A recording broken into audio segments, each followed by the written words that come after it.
അധ്യായം 6. പഴയ കാര്യങ്ങളെക്കുറിച്ച് ഓർക്കും തോറും ശ്രീദേവ് കൂടുതൽ അസ്വസ്ഥനാവാൻ തുടങ്ങി. അവൻ വൈറ്റ് കോട്ട് ഊരി സോഫയിലേക്ക് എറിഞ്ഞു. പോക്കറ്റിൽ വെച്ചിരുന്ന 10 പാക്കറ്റോ നിലത്ത് അവർക്ക് മുന്നിലായി ചിതറിത്തെറിച്ചു. അതുകൊണ്ട് അമൃത ചെറുതായി ഒന്ന് ഞെട്ടി. കൊടുത്ത കോണ്ടങ്ങൾ ശ്രീദേവിനെ വീണ്ടും ബുദ്ധിമുട്ടിലാക്കി. അമൃതയുടെ നോട്ടം കാണുമ്പോ, എന്താ ആണുങ്ങളുടെ കയ്യിൽ കോണ്ടം കാണുന്നത് ഇത്ര വലിയ മോശം കാര്യമാണോ? ശ്രീദേവ് ഒന്നും സംഭവിക്കാത്തതുപോലെ ചമ്മൽ മറയ്ക്കാൻ വേണ്ടി താഴേക്ക് കുനിഞ്ഞു. എന്തു മോശം. അവളില്ലെന്ന രീതിയില് തലയാട്ടിക്കൊണ്ട് ഓർത്തു. അവന്റെ ഒരു ഗേൾ ഫ്രണ്ട് ഉണ്ട്, അതുകൊണ്ട് കൊണ്ടു നടക്കുന്നതിൽ തെറ്റൊന്നുമില്ല. പക്ഷെ ഇത്രയധികം കോണ്ടങ്ങൾ ഒരുമിച്ച് എന്തിനാണാവോ? പണ്ട് ഞാൻ 1-2 തവണ ഇതെടുക്കാൻ മറന്ന് പിടിക്കപ്പെട്ടതുകൊണ്ടാണോ നീ ഇപ്പൊ ഇത്രയ്ക്ക് ഞെട്ടി നിൽക്കുന്നത്? ശ്രീദേവ് ആ സംഭവത്തെ ഒന്ന് ലൈറ്റ് ആക്കാൻ വേണ്ടി പണ്ടത്തെ കാര്യം ഓർത്തെടുത്തു. ശ്രീദേവിന്റെ ആ മറുപടി ഒട്ടും ഇഷ്ടായില്ലെങ്കിലും അവൾ അപ്പോ ഒന്നും മിണ്ടിയില്ല. പഴയകാല ഓർമ്മകൾ അമൃതയുടെ മനസ്സിലേക്ക് നിലതെറ്റി പാഞ്ഞു വന്നു. പ്രണയവും വിരഹവും വേദനകളും എല്ലാം ഒരു നിമിഷം അവളുടെ മനസ്സിലേക്കൂടെ മിന്നിമാഞ്ഞു. ശ്രീദേവ് പിന്നീട് അവിടെ നിന്നില്ല, വസ്ത്രം മാറാനായിട്ട് റൂമിലേക്ക് പോയി. നടക്കുന്നതിനിടയിൽ പറയുന്നുണ്ട്, ഞാൻ റെഡി ആയിട്ട് വരാം, നമുക്ക് ആദ്യം വല്ലതും കഴിക്കാം. അങ്ങനെ അവർ രണ്ടുപേരും കൂടെ ടൗണിലെ വലിയൊരു റെസ്റ്റോറന്റിലേക്ക് പോയി. 4 പേർക്ക് ഇരിക്കാൻ പറ്റുന്ന വലിയൊരു ടേബിളിലാണ് അവരിരുന്നത്. വെയിറ്റർ മെനു കൊണ്ടുവച്ച് ഓർഡറിനായിട്ട് വെയിറ്റ് ചെയ്തപ്പോ ശ്രീദേവ് പറഞ്ഞു, ഒരാൾ കൂടെ വരാനുണ്ട്, അതുവരെ വെയിറ്റ് ചെയ്യൂ എന്ന് അമൃതയോടായിട്ട് പറഞ്ഞു. ഒരാളൂടെ വരുന്നതുകൊണ്ട് കുഴപ്പമില്ലല്ലോ അല്ലേ? നോ പ്രോബ്ലം, അമൃത മറുപടി പറഞ്ഞു. ഞാൻ ഇപ്പൊ താമസിക്കേണ്ട വീടല്ല ഇന്റീരിയർ ചെയ്യേണ്ടത്. അവിടെ യൂണിവേഴ്സിറ്റിക്ക് അടുത്ത് ഞാൻ പുതിയൊരു വീട് വാങ്ങിച്ചിട്ടുണ്ട്, അവിടെയാണ് നമുക്ക് വർക്ക് ചെയ്യേണ്ടത്. ഞാൻ വിവാഹം ചെയ്യാൻ പോകുന്ന പെൺകുട്ടിയുടെ അഭിപ്രായം കൂടെ ചോദിക്കണല്ലോ, ശ്രീദേവ് വിശദീകരിച്ചു. തീർച്ചയായും. അമൃതയുടെ ഹൃദയത്തിനുള്ളിൽ ഒരു വേദന പാളി. ശ്രീദേവിന്റെ ഗേൾഫ്രണ്ടിനെ കാണേണ്ടി വരുമെന്ന് അവൾ കരുതിയിരുന്നില്ല. എന്നാലും പരമാവധി കൂളാവാൻ ശ്രമിച്ചുകൊണ്ട് അമൃത മറുപടി പറഞ്ഞു. 10 മിനിറ്റിനു ശേഷം ഒരു സുന്ദരിയായ പെൺകുട്ടി അവരുടെ മേശയുടെ അടുത്തേക്ക് വന്നു. ഒറ്റ നോട്ടത്തിൽ തന്നെ വളരെ സമ്പന്നയാണ് അവളെന്ന് അമൃതയ്ക്ക് മനസ്സിലായി. അത്രയ്ക്ക് എലഗന്റ് ആയിരുന്നു അവളെ കാണാൻ. ഹായ് ശ്രീ, നിങ്ങൾ കുറെ നേരമായോ എന്നെ കാത്തിരിക്കുന്നു? അവൾ അല്പം കൊഞ്ചലോടുകൂടി ശ്രീദേവിനോട് ചോദിച്ചു. ഇല്ല, ഞങ്ങളിപ്പോ എത്തിയതേ ഉള്ളൂ. ശ്രീദേവ് കസാര അവൾക്കായിട്ട് അവൻ അരികിലേക്ക് നീക്കിയിട്ടു കൊടുത്തു. അവരെ രണ്ടുപേരെയും കണ്ടപ്പോ തന്നെ ഒരു പെർഫെക്റ്റ് സൊസൈറ്റി കപ്പിളിനെ പോലെ തോന്നി. അമൃതയ്ക്ക് ആര് കണ്ടാലും നോക്കി പോകുന്ന ജോഡി. പക്ഷെ അവരോടൊപ്പം ഇരിക്കുമ്പോ അവൾ അത്രയ്ക്ക് കംഫർട്ടബിൾ ആയിരുന്നില്ല. പാർവതി, ഇത് അമൃത, നമ്മുടെ പുതിയ വീടിന്റെ ഇന്റീരിയർ ഡിസൈനർ ആണ്. അവൻ പാർവതിക്ക് അമൃതയെ പരിചയപ്പെടുത്തി. അമൃത, ഇത് പാർവതി ഷെണായി. ആരാണെന്ന് ഞാൻ പറയണ്ടല്ലോ. അവന്റെ മുഖത്ത് നാണത്തോടു കൂടിയുള്ള ഒരു പുഞ്ചിരി വന്നത് അമൃത കണ്ടു. പാർവതി ഷെണായി കേരളത്തിലെ തന്നെ ഏറ്റവും വലിയ ഹോട്ടൽ ശൃംഖലയായ ഷെണായ്സ് ഗ്രൂപ്പിന്റെ ഒരേ ഒരു മകൾ. ശ്രീദേവിന്റെ അമ്മയെ ആഗ്രഹിച്ച റെപ്യൂട്ടഡ് ഫാമിലി ഇത് തന്നെയായിരിക്കും. അവൾ ഓർത്തു, ഒരു കണക്കിന് ഈ വിവാഹം നല്ലതാണെന്ന് അവൾക്കും തോന്നി. എല്ലാം എല്ലാവരുടെയും ആഗ്രഹം പോലെ തന്നെ നടക്കുമല്ലോ. എന്റെ മണ്ടത്തരത്തിന് അവിടെ സ്ഥാനമില്ല. ചേരേണ്ടവരെ ചേരൂ, പ്രണയമല്ല വിവാഹം. ഈ സമയം hello Amrita, nice to meet you. പാർവതിയുടെ കിളിനാദം പോലുള്ള ശബ്ദം അവളെ ചിന്തകളിൽ നിന്ന് ഉണർത്തി. Nice to meet you too എന്ന് പറഞ്ഞ് അമൃതയും ചിരിച്ചുകൊണ്ട് അവൾക്ക് കൈ കൊടുത്തു. Let's order first. ശ്രീദേവ് വെയിറ്ററെ നോക്കിയതും അയാൾ മെനു ആയിട്ട് വന്നു. ഇത്തവണ ശ്രീദേവ് വാരി വലിച്ച് ഒന്നും ഓർഡർ ചെയ്യാൻ നിന്നില്ല. അന്ന് അമൃതയെ ആദ്യമായി കണ്ട ദിവസത്തെ പോലെ ആയിരുന്നില്ല ഇന്ന്. അവൻ ആ മെനു കാർഡ് പാർവതിക്ക് മുന്നിലേക്ക് നീക്കി വെച്ചു. പാർവതിക്ക് ഓർഡർ ചെയ്യാൻ കൊടുത്തപ്പോ പാർവതി പറയും, ശ്രീ, ഇന്ന് അമൃതയാണ് നമ്മുടെ ഗസ്റ്റ്, അപ്പൊ അവൾ ഓർഡർ ചെയ്യട്ടെ. അവൾ ശ്രീദേവിനെ നോക്കി മെനു അമൃതയുടെ മുന്നിലേക്ക് നീക്കി വെച്ചു. യെസ് ഓഫ് കോഴ്സ് അമൃത, നിങ്ങൾക്ക് ഇഷ്ടമുള്ളത് ഓർഡർ ചെയ്തോളൂ. ശ്രീദേവ് മുഖത്ത് ചിരി മാറ്റാതെ അമൃതയോട് പറഞ്ഞു. താൻ അവിടുത്തെ ആരുമല്ലെന്ന് വേദനയോടുകൂടി അമൃത മനസ്സിലാക്കുകയായിരുന്നു. അവളൊരു ഔട്ട്സൈഡർ മാത്രമാണെന്ന് അവൾ തിരിച്ചറിഞ്ഞു. അവർക്കിടയിൽ അവൾ മൂന്നാമതൊരാളെന്നുള്ള സത്യം അവൾക്കെന്തോ ഉൾക്കൊള്ളാൻ കഴിയാത്തതുപോലെ. മെനു കൈ കിട്ടിയപ്പോ കണ്ണിൽ കണ്ടൊരു സൂപ്പ് ഓർഡർ ചെയ്ത് അവൾ വാഷ്റൂമിലേക്ക് പോയി. നടത്തമാണോ ഓട്ടമാണോ എന്ന് പറയാൻ പറ്റാത്ത അത്രയും വേഗത്തിലാ അവൾ അവിടുന്ന് പോയത്. എത്രയും പെട്ടെന്ന് അവരുടെ മുന്നിൽ നിന്ന് രക്ഷപ്പെടണം എന്ന് മാത്രമായിരുന്നു അവളുടെ മനസ്സിൽ. വാഷ്റൂമിൽ എത്തിയ പാടെ അവൾ ഡോർ അടച്ചു നിന്ന് കിതച്ചു. കണ്ണാടിയിൽ നോക്കി അവൾ അല്പസമയം നിന്നു. കണ്ണാടിയിൽ കണ്ട മുഖം അവളുടെ അല്ലെന്ന് അവൾക്ക് തോന്നി. ഒരാശ്വാസത്തിനായി തണുത്ത വെള്ളം കൊണ്ട് അവൾ മുഖം കഴുകി. അമൃത, നീ എന്തിനാ അക്സെപ്റ്റ് ആവുന്നത്? ശ്രീദേവ് ഇപ്പോ നിന്റെ ആരുമല്ലല്ലോ. അവന്റെ ജീവിതത്തിൽ സംഭവിക്കുന്നതൊന്നും നിന്നെ ബാധിക്കാൻ പാടില്ല. അവൻ നിന്റെ ആരുമല്ല. അമൃത സ്വയം ശ്വാസിക്കാൻ ശ്രമിച്ചു. മനസ്സിനെ ശാന്തമാക്കാൻ അവൾക്ക് വേറെ വഴികളൊന്നും ഉണ്ടായിരുന്നില്ല. അമൃത ഒന്നും സംഭവിക്കാത്തതുപോലെ തിരിച്ച് അവരിരുന്ന ടേബിളിനരികിലേക്ക് ചെന്നു. മുഖത്തൊരു ചിരി ഫിറ്റ് ചെയ്ത് അവൾ അവർക്കെതിരായിട്ടിരുന്നു. അപ്പോഴും അവരെന്തൊക്കെയോ സംസാരിച്ചുകൊണ്ടിരിക്കുകയായിരുന്നു.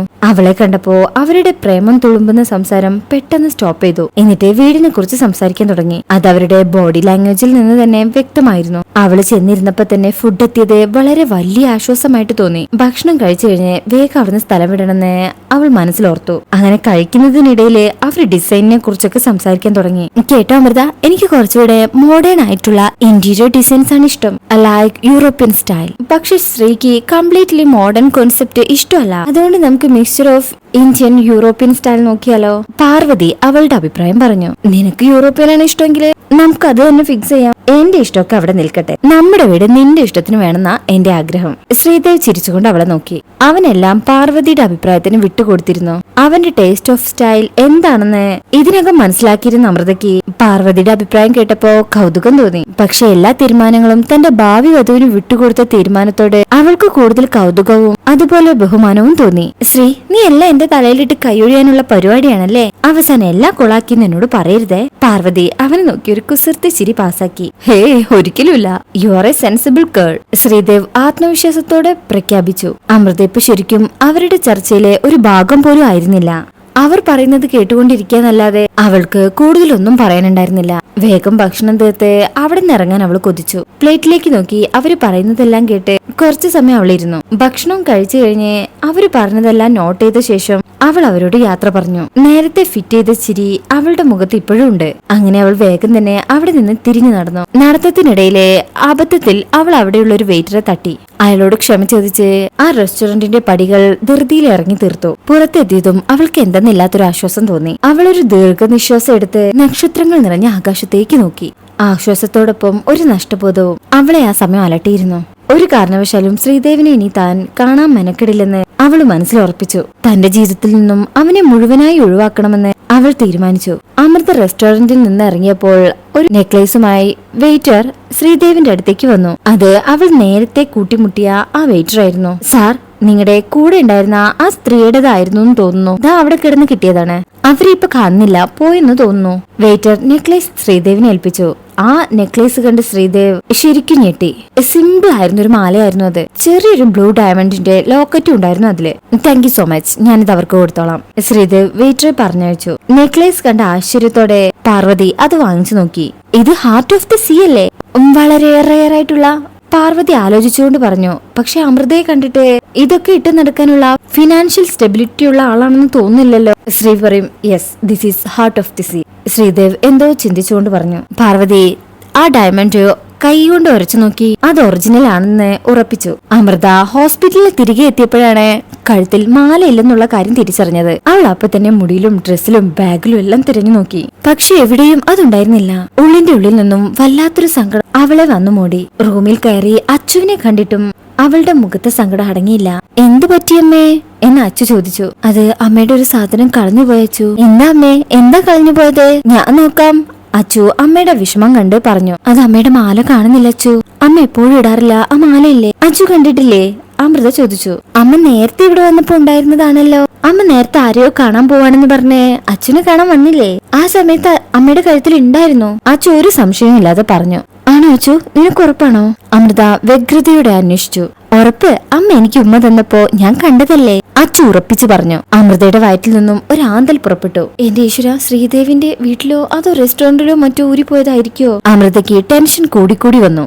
അച്ചു, അമ്മ ഒന്ന് പോയി നോക്കട്ടെ, മോൻ ഒറ്റയ്ക്കിരിക്കില്ലേ ഇവിടെ? അമൃത അവനെ കെട്ടിപ്പിടിച്ചുകൊണ്ട് ചോദിച്ചു. ആ അമ്മേ, ഞാൻ ഉറങ്ങിക്കോളാം, അമ്മ പോയിട്ട് വാ. അച്ചു അമൃതയ്ക്ക് ഉമ്മ കൊടുത്ത് സമാധാനത്തോടു കൂടെ പറഞ്ഞു. ഗുഡ് ബോയ് എന്ന് പറഞ്ഞ് അമൃത റൂം വിട്ട് പുറത്തേക്ക് വന്നു. ഹോസ്പിറ്റലിൽ നിന്ന് നേരെ അമൃത ഹോട്ടലിലേക്ക് ചെന്നു. ഭാഗ്യത്തിന് അവിടെ ക്ലോസ് ചെയ്യുന്നുണ്ടായിരുന്നുള്ളൂ. അവൾ വേഗം അകത്ത് കയറി ഒരു വെയിറ്ററോട് മാലയെ കുറിച്ച് അന്വേഷിച്ചു. ഇന്ന് വൈകിട്ട് ഒരു ഡയമണ്ട് നെക്ലേസ് ഇവിടെ കളഞ്ഞിട്ടിരുന്നോ? ഏത് സമയത്താ മാഡം? വെയിറ്റർ ചോദിച്ചു. ഒരു 7:30 കഴിഞ്ഞു കാണും. അമൃത ടെൻഷൻ മറക്കാതെ പറഞ്ഞു. ഓക്കെ മാഡം, ഞാനൊന്ന് ചോദിച്ചിട്ട് പറയാം. അത് പറഞ്ഞ അയാൾ നേരെ കിച്ചണിലേക്ക് ചെന്നു. അപ്പോഴുണ്ട് നേരത്തെ അവൾ കൂട്ടിയിടിച്ച വെയിറ്റർ അവൾക്ക് നേരെ വരുന്നു. നീല നിറത്തിലെ ലോക്കറ്റുള്ളൊരു മാല നിങ്ങൾക്ക് കളഞ്ഞു കിട്ടിയിരുന്നോ? അമൃത ക്ഷമയില്ലാതെ ചോദിച്ചു. യെസ് മാഡം, അപ്പോ തന്നെ നിങ്ങളുടെ കൂടെ ഉണ്ടായിരുന്ന സാറിന് ഞാനത് കൊടുത്തിരുന്നു. അദ്ദേഹം മാഡത്തെ ഏൽപ്പിക്കാന്ന് പറഞ്ഞതാണല്ലോ. അമൃത പറയും. ഓ യെസ്, ഞാൻ എന്റെ ഫ്രണ്ടിനെ ഒന്ന് വിളിച്ചു നോക്കട്ടെ. Thank you. അയാളോട് നന്ദി പറഞ്ഞ് അവൾ അവിടെ നിന്ന് ഇറങ്ങി. അവൾക്കിനി എന്ത് ചെയ്യണമെന്ന് അറിയില്ലായിരുന്നു. ശ്രീദേവിനോട് ഇത് ചോദിച്ച് എങ്ങനെ വിളിക്കുന്ന ആലോചിച്ച് അവൾ നടന്നു. അവനെ ഇനി വിളിക്കില്ലെന്നും കാണില്ലെന്നും വിചാരിച്ചതാണ്. പക്ഷെ അവളുടെ ജീവിതം അവളെ അതിന് അനുവദിക്കുന്നുണ്ടായിരുന്നില്ല. അവൾ നടന്ന് ശ്രീദേവിന്റെ അപ്പാർട്ട്മെന്റിന് താഴെ എത്തി.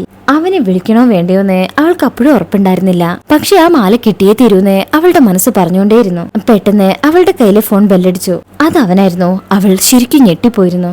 എന്താ താഴെ നിൽക്കുന്നത്, എന്തുപറ്റി? അവൻ ചോദിച്ചു. മുകളിൽ നിന്നും കുറച്ചു സമയമായിട്ട് അവൻ അവളെ നിരീക്ഷിച്ചുകൊണ്ടിരിക്കുകയായിരുന്നു.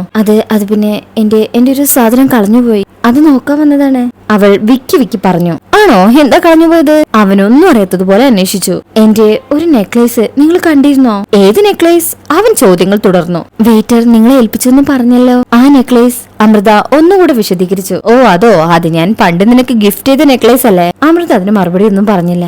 അത് അവൻ അവൾക്ക് ആദ്യമായി സമ്മാനിച്ചതായിരുന്നു. അവൾക്ക് അത്രയ്ക്കും പ്രിയപ്പെട്ട ഒന്നായിരുന്നു അത്. വർഷങ്ങളായി ഇട്ട് നടക്കുന്നത് കൊണ്ട് തന്നെ അത് അവളുടെ ശരീരത്തിന്റെ ഒരു ഭാഗമായി മാറിയിരുന്നു. അങ്ങനെ ശ്രീദേവ് പറയണേ, അതിപ്പോ ഇവിടെ ഇല്ല, അത് പാർവതി കൊണ്ടുപോയി. അവനൊരു ഭാവമാറ്റവും കൂടാതെ പറഞ്ഞു. അതെന്റെ നെക്ലേസ് അല്ലേ? അവൾക്ക് പെട്ടെന്ന് ദേഷ്യം വന്നു. അവൾക്ക് അവളുടെ ദേഷ്യം നിയന്ത്രിക്കാൻ സാധിച്ചില്ല. അത് വേറെ ആർക്കെങ്കിലും കൊടുക്കുന്നതിനെ കുറിച്ച് അവൾക്ക് ചിന്തിക്കാൻ കൂടി പറ്റുന്നില്ലായിരുന്നു. തന്റെ ജീവനോളം വില പിടിച്ച ആ മാല അമൃതയ്ക്ക് തിരികെ കിട്ടുമോ? അവൾ അതിന് കൊടുക്കുന്ന വില ശ്രീദേവ് എന്നെങ്കിലും മനസ്സിലാക്കുമോ എന്നുള്ള ചോദ്യങ്ങൾക്ക് മുന്നിലാണ് ഈ ഭാഗം അവസാനിക്കുന്നത്. നിങ്ങൾക്കെല്ലാവർക്കും ഈ ഭാഗം ഇഷ്ടമായിട്ടുണ്ടെങ്കിൽ ചാനൽ സബ്സ്ക്രൈബ് ചെയ്യുക, ലൈക്ക് ചെയ്യുക, നിങ്ങളുടെ വിലയേറിയ കമന്റ്സ് കമന്റ് ബോക്സിൽ രേഖപ്പെടുത്തുക. താങ്ക്